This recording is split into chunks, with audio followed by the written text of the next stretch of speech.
This is a plain sheet of paper which is two-dimensional. And this is a table with a flat top. If this paper is kept on the table, it will occupy some place on the table. In short, it will occupy some place on a plane surface. Now look at this cuboid. It occupies three-dimensional space, something more than just a plane. This space that the cuboid takes up is called its volume. Its entire surface cannot lie on a plane at once. How do we find its volume? To understand that, we need to understand that every cuboid is made up of tiny little cubes. The volume of this little cube is 1 centimeter cubed or 1 cubic centimeter. Each edge is equal and is 1 centimeter in length. And this is the standard unit for measuring volume of small solids. If this big cuboid is made up of 20 such little cubes, then its volume would be 20 cubic centimeters. If it is made up of 10 such standard cubes, it will be 10 cubic centimeters. We will understand better with more examples. Look at this board. On its base, it has many white squares, each of side 1 centimeter. Let's also assume all the cubes which we will see have a volume of 1 cubic centimeter. And using these 1 cubic centimeter cubes, we will build cuboids and cubes and find their volumes. Let us form a cuboid first. We add 6 red cubes of 1 cubic centimeter on the board. This forms a cuboid, and because it is made up of 6 little cubes, its volume will be 6 cubic centimeters. Now let's modify this cuboid a bit. On top of it, we add 6 standard yellow cubes of volume 1 cubic centimeter. What we see on the board again is a cuboid. It has 12 cubes in all, 6 yellow and 6 red. So its volume is 12 cubic centimeters. Now here's something interesting.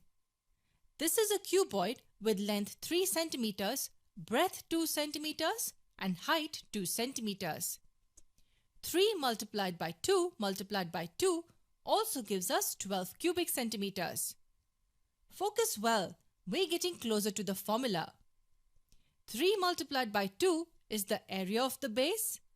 So the volume of a cuboid actually equals the area of its base multiplied by its height. It can also be written as length multiplied by breadth multiplied by height. Let us test this formula. We add 6 green cubes on top. This is still a cuboid. Its height is 3 centimeters, length is 3 centimeters, and breadth is 2 centimeters. There are 2 ways to find its volume. First, count the number of cubes. And second, use the formula. It has 6 red, 6 yellow, and 6 green. 18 cubes in all, each of 1 cubic centimeter. Because there are 18 cubes of 1 cubic centimeter, the volume will be 18 cubic centimeters. Now let's see if the formula works. Area of the base is 3 centimeters multiplied by 2 centimeters and the height is 3 centimeters. 3 centimeters multiplied by 2 centimeters multiplied by 3 centimeters also gives us 18 cubic centimeters. The formula works fine. Here's one last example. Let's try adding 9 cubes at the side, 3 red ones, 3 yellow ones and 3 green ones. And guess what? We get a cube. In this cube, there are 27 little standard cubes. So the volume of this cube is 27 cubic centimeters. And 3 multiplied by 3, which is the area of the base, multiplied by 3, which is the height, also gives us 27 cubic centimeters.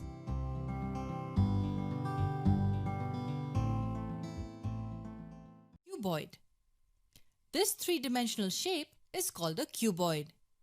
It is bounded by rectangles from all sides.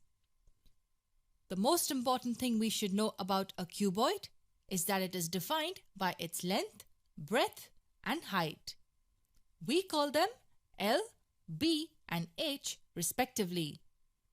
We now need to understand how its surface area is calculated. Its surface area will be the sum of the areas of the 6 rectangles. We look at each rectangle closely. The area of the rectangle we see in the front will be L multiplied by H, and the area of the rectangle at the back will also be L multiplied by H. So the sum of these two will be LH plus LH. Let's remove these two now. The area of the rectangle at the bottom is L multiplied by B, length multiplied by breadth.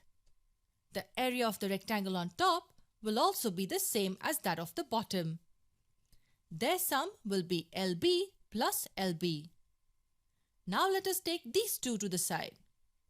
We have covered front and back, top and bottom. What remains is the side faces. The sum of the areas of the rectangles at the sides will be BH plus BH. Area of each rectangle is base multiplied by height. Look at each group. This will be 2LH, this will be 2LB, and this will be 2BH.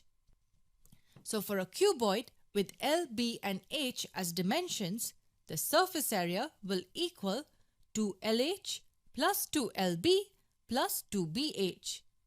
As 2 is a common factor to all the terms, we write it as 2 multiplied by LH plus LB plus BH. That's how simple the concept of surface area is. We just need to look at each surface individually and add their surface areas. Within surface area, there is a concept of lateral surface area. Remember one simple thing. Lateral means side. So this would actually mean the surface area of rectangles at the sides. There are 4 such rectangles. This one, this one, this one, and the one at the back.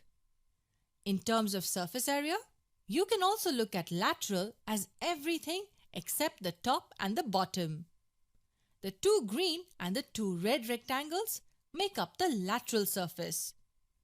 The lateral surface area just equals the sum of the areas of these 4 rectangles. The sum of the green rectangles would be BH plus BH, and the sum of the red rectangles will be LH plus LH.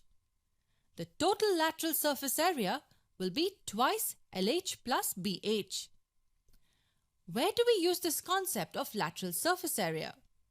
Well, here's one of the applications.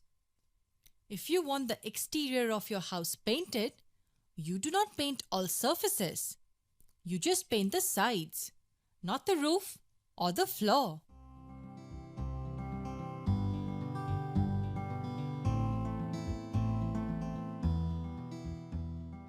We have a right circular cone with a shaded base, and we will try to derive a formula for the surface area of a cone. Let us name the points O, A, B. Points A and B are marked on the circumference such that AB forms a diameter. Let L be the slant height and H be the perpendicular height. And let R be the radius of the circular base. First, let us consider the circular base. The radius of the circular base is R, so its area will be pi r squared. Next, we need to find the area of the curved surface. And we have seen that when the curved surface is opened up, it looks like a sector. We also need to find the area of the sector. Let the sector be OAB. Look at the sector and the cone. What do you think is the measure of these two lengths? OA and OB will equal the slant height, which is L. Here's another interesting question. What will be the length of arc AB? This is an arc as we know that a sector is part of a circle. This arc is actually the circumference of the circular base. So the length of this arc will be 2 pi r. A sector is also defined by the angle it subtends at the center. Let us call it theta. Now we are ready to find the area of the sector. And it gets even more interesting. There is another way in which we can find the length of the arc AB. Let's zoom out to look at the other way. It will equal theta by 360 multiplied by the circumference of the circle with radius OA and OB. What will be the circumference of the circle that is formed with this as the sector? It will be 2 pi L, since L is the radius of the circle of which this sector is a part. This tells us that the length of arc AB is a part of the circumference of the big circle that can be formed here. But the length of arc AB is also 2 pi r. That will equal theta by 360 multiplied by 2 pi L. Cancelling 2 pi out from both sides, we get r equal to theta by 360 multiplied by L. The area of this sector will be the curved surface area of this cone. The area of this sector will equal theta by 360 multiplied by the area of the circle with OA and OB as the radius.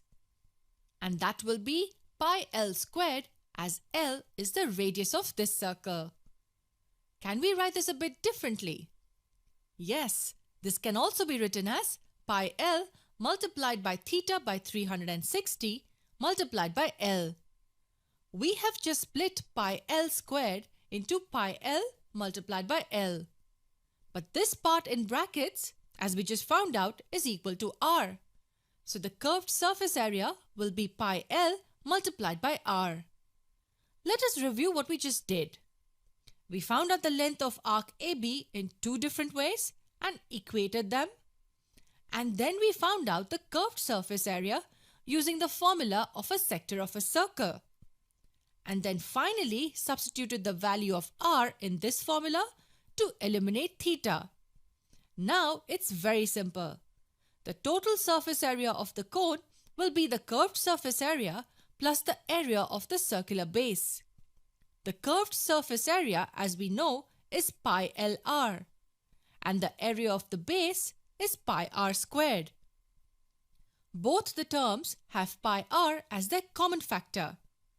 Taking pi r common, we write the formula as pi r multiplied by L plus r.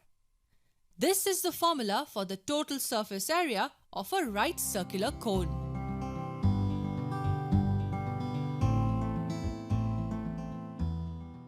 The area of a cylinder is derived is very interesting.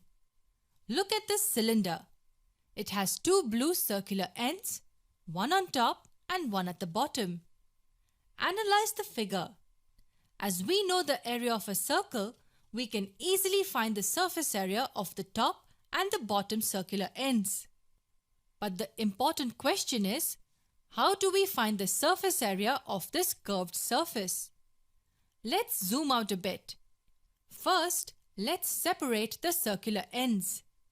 This is the top one and this is the one at the bottom. To understand the curved surface, we cut it open vertically, which will make it look like this. We just cut the surface vertically. When this is opened up further, it will look like a rectangle. There are a few questions we need to ask ourselves here. First, what is the length of the rectangle? And second, what is its breadth? If you look carefully, you will notice that the length of this rectangle is actually the circumference of the circular base, because all we did was pull this open. What about its breadth? Its breadth is the height of the cylinder. Let's assume the height of the cylinder is h and the radius of the circular base is r. So the breadth will be h and the length will be 2 pi r. Don't forget, the area of this rectangle will be the curved surface area. But we need to find the total surface area of the cylinder. The surface area will be the sum of all these three surfaces, two circles and the curved surface, which is the rectangle. The area of the circular base is pi r squared. Since there are two equal circles, we write pi r squared plus pi r squared. This covers the surface area of the top and the bottom surfaces. And the area of this rectangle will be length multiplied by breadth, which will be 2 pi r multiplied by h. This 2 pi r h is actually the curved surface area of this cylinder. Adding these like terms, we get 2 pi r squared and we write 2 pi r h as is. 2 pi r is common to both the terms, so we write the final formula as 2 pi r multiplied by r plus h. If we are given the radius of the base and the height of the cylinder, using this formula, we can find out its total surface area.